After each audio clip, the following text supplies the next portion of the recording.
5 seconds to go.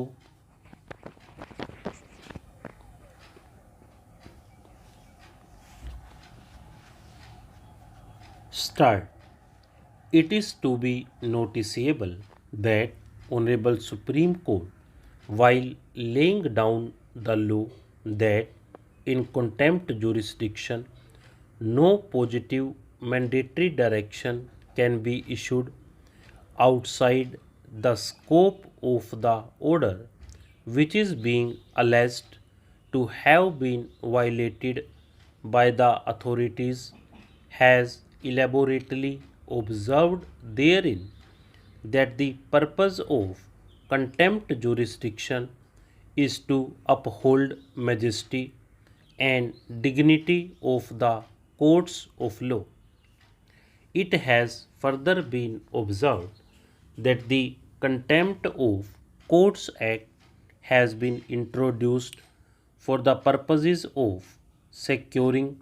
the feeling of confidence of the people in general for true and proper administration of justice in the country. Honorable Supreme Court has further held that it is to be kept in mind that the court, while exercising the jurisdiction to punish for contempt, does not function as an original or appellate court for determination of the disputes between the parties, and thus contempt court is not entitled to enter into questions which have not been dealt with and decided in the judgment or order violation of which is alleged. The ratio of the said judgment of Honorable Supreme Court in the case of Rakesh Prasad Supra is not being disputed by the learned counsel appearing for the respondents, and in my opinion as well, it cannot be disputed. It is not in dispute that the contempt court cannot grant any substantive relief or issue any direction in respect of the same without proper adjudication of the dispute. If any such mandatory direction is issued which is outside the scope of the order or judgment which is said to have been violated, such a direction would be without jurisdiction and would not be binding. Having observed as above what needs to be considered in the facts and circumstances of the case is as to whether the direction issued by the Honorable Contempt Judge in the order dated 9th April 2012 directing the Basic Education Officer Ambedkar Nagar to continue with single hand operation of the salary account can be termed to be a direction without jurisdiction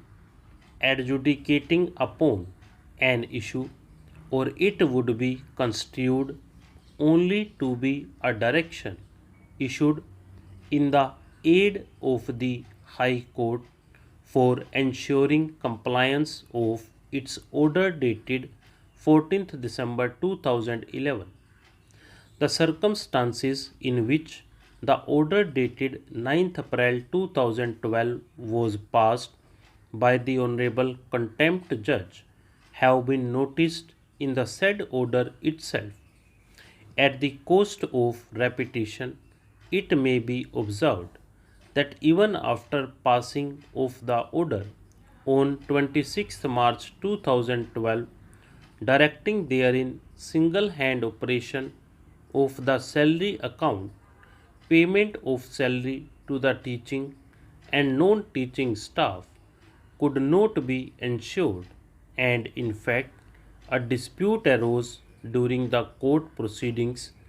before Honorable Contempt Judge on 9th April 2012, when the check as presented by the Basic Education Officer was returned back to him, noticing the dispute between two managers. In such a situation, I am of the considered opinion that the direction issued by Honorable Contempt Judge for continuance of the single hand operation of the salary account in the order dated 9th April 2012 was not a direction issued by the court on its own. Stop.